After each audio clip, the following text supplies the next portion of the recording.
Denne film er skabt ved hjælp af kunstig intelligens og fri fantasi.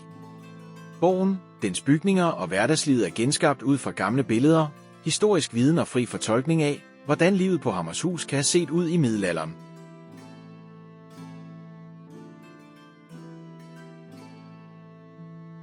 Hammershus var ikke kun en militær borg, men et levende samfund.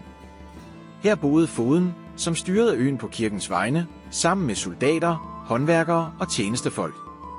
Antallet af mennesker varierede, men der var næsten altid liv og aktivitet bag murene.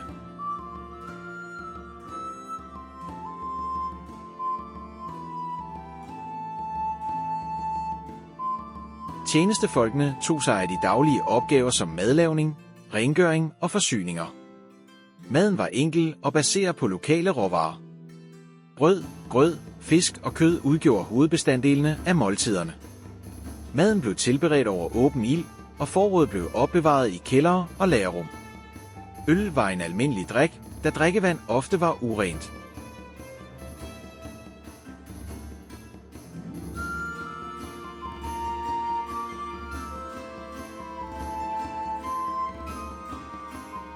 Borgen fungerede også som fængsel.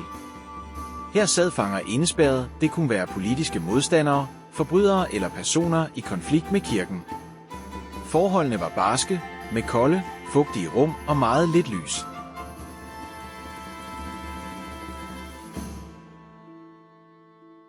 Når aftenen faldt på, blev faklerne tændt rundt omkring på borgen, og deres flakkende lys oplyste de tykke stenmure.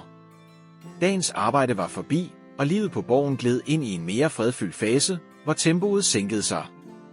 Folk samledes for at spise sammen, dele dagens oplevelser og tale om stort og småt. Nogle aftener blev der holdt fest med sang, latter og musik, mens andre aftener blev brugt i roligere selskab. Samtidig forberedte man sig på næste dags opgaver, ordnede udstyr og gjorde klar til endnu en nat bag borgens beskyttende mure.